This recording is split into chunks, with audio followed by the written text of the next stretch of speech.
Hi, I'm Kevin Walters. From the introduction video, we know managing energy can have a significant impact on a larger area than a single home. This case study in Roanoke, Virginia, illustrates how feng shui assessment as a preliminary step in developing a comprehensive plan for the downtown can guide decisions to help maximize flow, prosperity, and well-being. Our goal is to strategically use this knowledge to intentionally raise the energetic vibration of the downtown area. By managing the energy through manipulation of the form, we can create venues for positive activity which will attract community. No feng shui assessment would be complete without mentioning entrances. By now, we all realize how important they are. In the case study of a city core, gateways are the way we invite the positive energy into our cities. A gateway sets the tone for energy and expectations.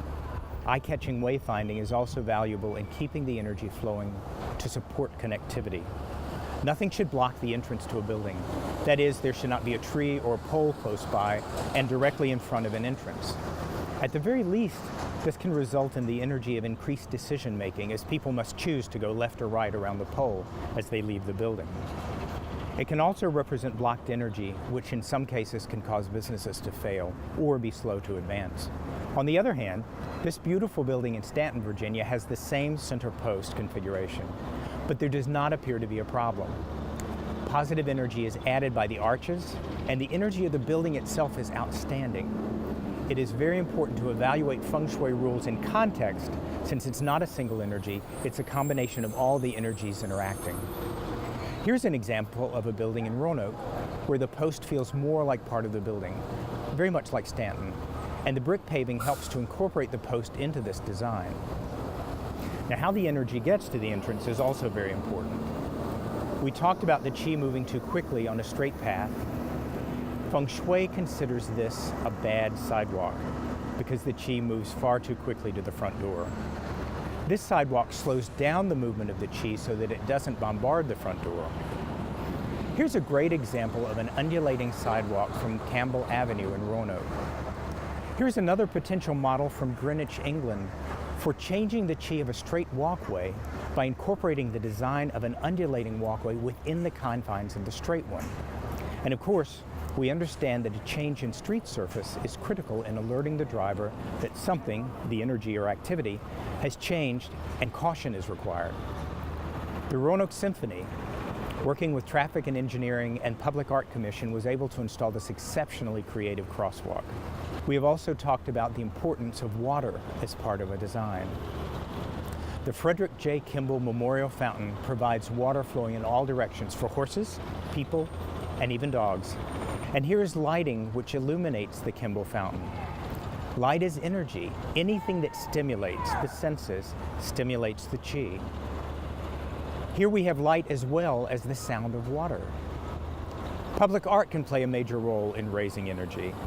Anything that's created by hand carries an energetic vibration which can be very high depending on the subject and the activity involved in creating it. This is a wonderful piece of approachable art in Roanoke that raises the vibration of the area and helps create the energy of community in the Gainsborough neighborhood. In Roanoke, there are great motifs to guide the creation of art: the railroad, the star, the history of the city itself. Remember, we want to use art to stimulate visual conversation or make a statement about Roanoke's values. In the analogy of a human body to a city, the streets become the circulatory system, making connectivity all the more important. We've already talked about the danger of fast-moving qi, and streets are an excellent example.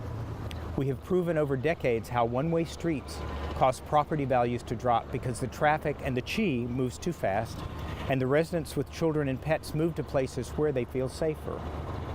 A perfect example of modifying the qi is 6th Street in Roanoke. I think you'll agree that the energy is pretty bleak, and the qi is able to rush through the wide street, encouraging speeding. But after the streetscape improvements, which really create a sense of place, the rushing qi is slowed and now feels more like an area where you would want to be. Notice the nice balance created by the trees and the grass. T-intersections are another energetic problem in feng shui. Even though the car stopped before making a turn, the forward-moving energy does not, and creates a bombardment which can affect concentration, can cause insomnia, and usually results in a frequent turnover of the property. The ideal situation for a T intersection is to create a vista. A park is perfect, but for residences especially, and even office buildings, T intersections can be a real energetic problem. Dead ends, a perfect energetic name, represent interrupted and now stagnant chi, especially where a road is just cut off. Think of what this means in the analogy of a circulatory system. Another important way to raise the energy is through activity, which also helps to build community. This is a space in Farmville, Virginia, in the center of the downtown where an ice storm in the early 90s caused the roof of the theater to collapse. They kept the stage area, and now they show movies during the summer and serve popcorn. It's so important to take advantage of every possible situation to create space, to change or add activity. A vacant wall can easily morph into a neighborhood movie screen. And this from Manassas, Virginia, highlighting the importance of the railroad and incorporating it into the public performance venue.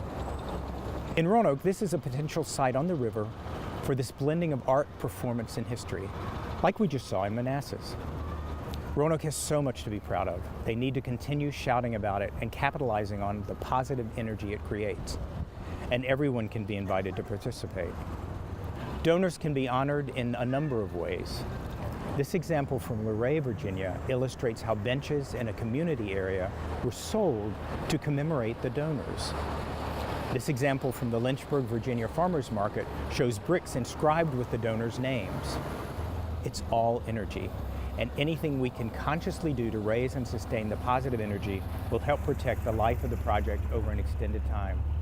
Examining the physical form and understanding how the energy flows is a great starting point for the creation of a comprehensive plan.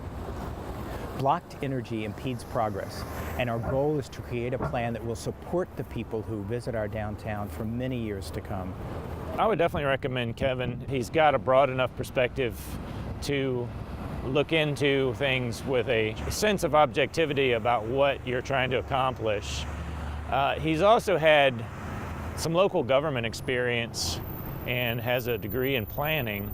He got to vote on a lot of these small projects and these things that have design features that are sometimes difficult for local governments and for the private sector to come together on. That perspective that combines several different elements at one time and allows you to think of something in a way that most of us are probably not taking the time to think about on a daily basis. Feng Shui can play a critical role in ensuring that the decisions and guidelines made as part of the planning process truly support the highest intention of everyone involved. Thank you.